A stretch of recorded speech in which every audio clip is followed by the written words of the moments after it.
Since 2013, the Pell Center at Salve Regina University has announced the Story of the Year, the narrative that had the biggest impact on American public life in the preceding 12 months. Today we're joined by a thought leader whose work in and out of government gives her special insight into this year's top story. She's Evelyn Farkas this week on Story in the Public Square.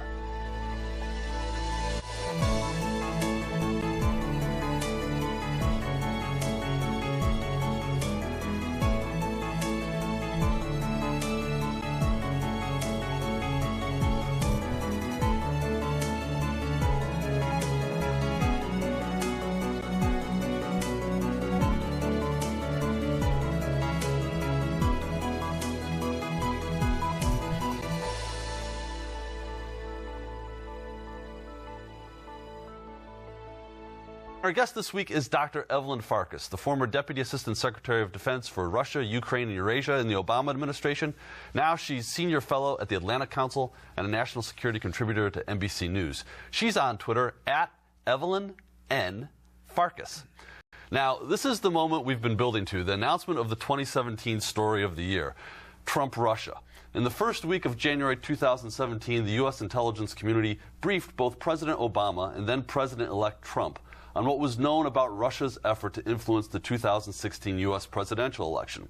The story has dogged President Trump since then, with an FBI counterintelligence investigation being replaced by a special prosecutor, Robert Mueller, after President Trump fired FBI Director James Comey, by his own admission, because of, quote, this Russia thing. Now, as we near the end of the calendar year, this Russia thing has already led to multiple indictments and 2 guilty pleas, including the president's former national security advisor, Michael Flynn. It also led to a lot of suspicion that the president's inner circle, including his children, may have coordinated their efforts with a Russian government that favored candidate Trump over his rival. There are counter-narratives, too, pushed by this president and his surrogates, that the Russia story is an excuse by Democrats trying to explain away a historic election loss, that all this investigation has not yet led to, quote, collusion. And now the counter-narrative has taken an ominous turn, and the president and his allies are asserting that Robert Mueller's team is corrupt, like the entire FBI, they allege, seeming to set the stage for, at minimum, a political showdown over any future revelations about the president's knowledge or involvement in this Russia thing, as he put it, and at maximum, a full-blown constitutional crisis. That's a lot to take in, but that's our story of the year for 2017. So, Evelyn, you've worked Russia, you've worked the issue for a long time. Where do you see this narrative fitting into the reality that you know about Russian foreign policy and their objectives in the world? Right. Well, so the first thing you need to know about Russia is the Russian government, the Kremlin, Putin and his cronies, they decided the U.S. was an adversarial state. You can date it back to maybe the beginning of the Iraq War, but for sure, when Putin got onto the podium at a big international security conference in Munich in 2007, he said, this has got to stop. We can't have a unilateral system, meaning the U.S. bossing the world around. And that was when he kind of laid the marker down. The next year, he invaded Georgia, the Republic of Georgia. We had said, we being NATO, had said, oh, Georgia will one day be a member. And then in 2014 rather, he invaded Ukraine, which was another country that we had said could become a member of NATO eventually. There are a whole lot of other things that he did, and some of these things are coming to the fore. But basically, his goal is to stay in power. And to stay in power, what he's done is essentially, first he provided economic means for the Russians. But when the tide began to turn on the global stage and for him domestically on the economic front, he then said, okay, I'm going to switch horses and I'm going to provide nationalism to the people. I'm going to demonstrate that Russia's great again. And by the way, I'm also going to strike out on the international front and make sure that no international coalition can go in to rescue any people from their despotic, brutal dictator. And the best example, of course, is Syria, where he's done this. But what he has in the back of his mind is himself. What he fears most is a United States that's strong and can ultimately somehow engineer a change in Russia's government that will put him out of the job.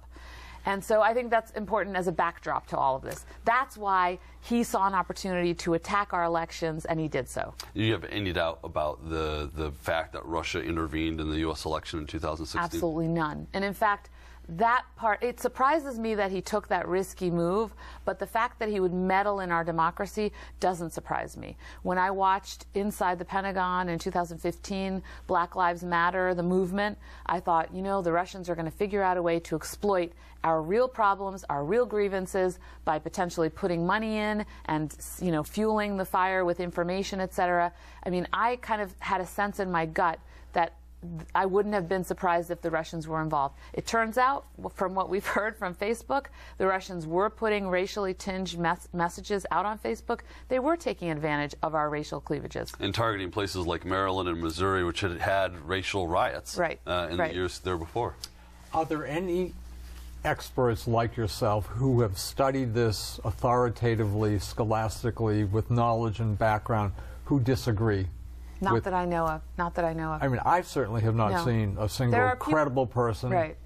You know, once you get back into the silos and you have people who are falling victim to Facebook ads and whatever, and of course that's a different discussion, but there seems to be no credible source, at least in this country. I mean, some people say we need to see evidence of the collusion, but not that Russia actually attacked our elections with an information operation. So how dangerous do you think is this new counter-narrative that's emerged that sort of is questioning the integrity, the independence of the special prosecutor and his team, and essentially the FBI and the Justice Department? It's really dangerous, and I see it as part and parcel of what you guys were asking me about earlier when we talked about the stories that didn't make it, because it's kind of related. There's an assault on experts, on the trusted institutions in America, media, the courts, the FBI, law enforcement, and I think that's really dangerous. Again, in addition to what we already talked about, the assault on knowledge and experts, scientists, etc. That makes it then very easy for Americans to say, oh, I'm going to ignore the facts because these people are somehow no longer credible. And ultimately it becomes an issue where information isn't credible. There are no facts anymore.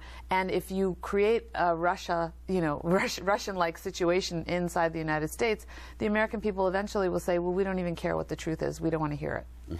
So a question we ask when this topic comes up, and it has repeatedly this year, I mean, probably more than any other topic, and we've looked at a whole lot of them. What's the antidote to that? How do you fight back against that when people, in growing numbers, and many of them smart people, just dismiss experts, like don't believe it? I think that people trust people they know, so this has to start really at the local level. People, even though they hate Congress, for example, they still like their representative, although, I would quibble with some of the representatives running around the Hill, nevertheless. But people like their congressman, their senator. So I think if people can be credible at a local level, that helps. Obviously, there are long-term things we need to do. We have a real deficiency, I believe, in civic knowledge. I was knocking on doors. I'll confess I have my own political stripes.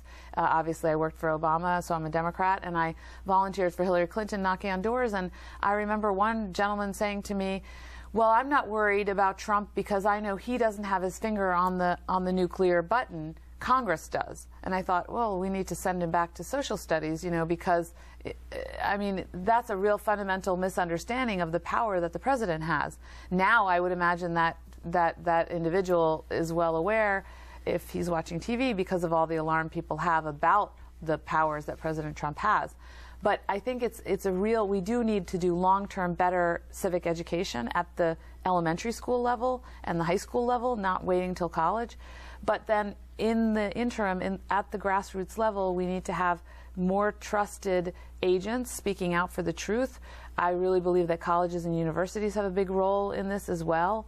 And the media needs to be held to greater account, and I think people who have the power to fund the media should do so, and then again hold them to higher standards. What about the role of the individual? So we're all purveyors and consumers of news now. We all hit like, we hit tweet, we hit retweet and share. Yeah. What responsibility do we as American citizens have in the promulgation of some of these stories? Well, I think we need to think twice before we forward something. But I think as an average citizen, it's also hard to know. You want to look at who's the source. So the Facebook people who are getting these fake news stories from the Russians, they should have looked to see who's the source. Certainly, if I there's a lot of what they call clickbait. So these, you know, I don't know, Tiffany is not really the daughter of Donald Trump or something, and people click on it.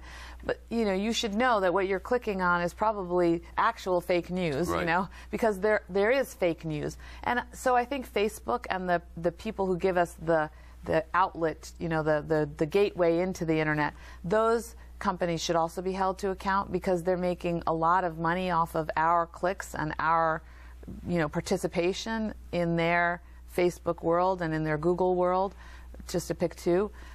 Twitter, I have a real beef with, because they have all these bots. You know, they're not even real people, and they spew a lot of hate towards me, and I'm sure each of you occasionally. Well, Wayne, at least. Yeah, and you know, and if it's a real But I deserve it. I was raised Roman Catholic, so I understand guilt and shame. No, I'm guilty, yeah. Yeah, but I mean, I think, you know, if it's a real person, then at least you could try to reason with them. But if it's a bot, you know, it gives a false impression. Other people watching don't know. I try to say you're a bot, but I try to report it to Twitter. There's no actual thing you can click where you say, I think this is a bot, not a real person. You know, we've got literally about 45 seconds left. Very quickly, the president, who keeps repeating that major established news organizations are fake news, seems to fit into it's part of this narrative, and it's part of the information environment that the Russians exploited and created in some respects.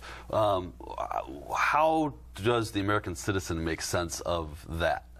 I think just education. We need to cover more. For example, what did Putin do in Russia? How did he take over the Russian media? What are the phrases he uses? Because this fake news, a lot of the phrases that Bannon and the alt-right uses, and that, of course, the president has adopted, they're the same kind of things that the Russians say. In fact, sometimes you can pick up your newspaper and hear literally the same phrase being used. It's right out of the Putin playbook. Yeah. There's no question about it. Evelyn Farkas, thank you so much for being with us. Thanks for having me. That's the 2017 Story of the Year. She's Evelyn Farkas with the Atlantic Council and NBC News. That's all the time we have this week. We want to thank all of the members of our audience for joining us wherever you are. We're grateful to spend this time with you. If you want to know more about the show or to catch up on past episodes, you can visit pellcenter.org or find us on Facebook and Twitter. He's Wayne, I'm Jim, and we'll look forward to seeing you next time on Story in the Public Square.